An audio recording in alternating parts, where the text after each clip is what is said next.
சொன்னாங்க இது 1000 மெம்பர்ஸ் உட்கார ஒரு மண்டபம், பட் 500 மெம்பர்ஸ் தான் வந்திருக்கீங்க.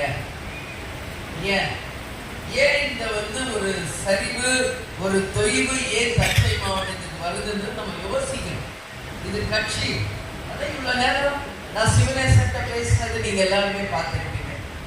அப்போ சொல்ற இன்னைக்கு திங்கட்கிழமை அதனால வரல, எல்லாரும் வேலைக்கு போயிட்டாங்க அப்படின்ற. அப்போ இங்க வந்திருக்கிறவங்களுக்கு வேலை இல்லையா? எல்லாருக்கும் தானே வேலை இருக்கு, எங்களுக்கு வேலை இல்லையா? இதெல்லாம் உண்மை ரீசன் கிடையாது. ஸ்கூல் போறப்ப பசங்க எனக்கு ஜொரம் அடிக்குமா, எனக்கு குளிர்ந்து, நான் இன்னைக்கு ஸ்கூல் போக மாட்டேன்னு சொல்லுவேன் குழந்தைங்க. ஆனா பாருங்க எத்தனை பேருடைய பேர்கள் இதுல டைப் பண்ணி. அப்போ இதுவும் உங்களுடைய பணி தான்.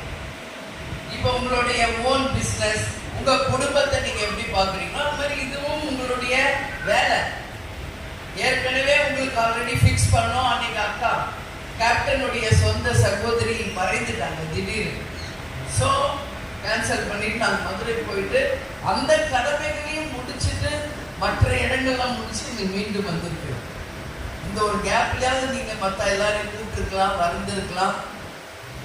நான் இதுவே தஞ்சாவூர்ல முதல்வர்களும் கடைசியாகவும் இப்படி ஒரு கூட்டத்துல நான் பேசுவது இதுவே முதல், இதுவே கடைசியா இருக்கணும் அப்படின்னு உங்க எல்லாத்தையுமே நான் கேட்டுக்கிறேன். ஏன்னா இன்னைக்கு நம்ம கட்சிக்குன்னு வந்தாச்சு, ஒரு பதவிக்குன்னு வந்தாச்சு, அதுக்குரிய மரியாதையை நாம் கொடுக்கணும்.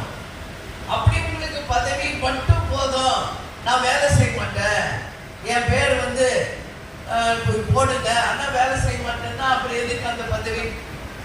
தேவையே இல்லையே. இப்ப இதுல பேர் மட்டும் எங்க ஓரமா எங்க போடாம விட்டுட்டோம் அப்படியே கொந்தளிச்சு என் பேர் போடல அப்படின்னு கத்துவீங்களா, சொல்வீங்களா இல்லையா? அப்போ என்ன ரோஷம் வருது உங்களுக்கு?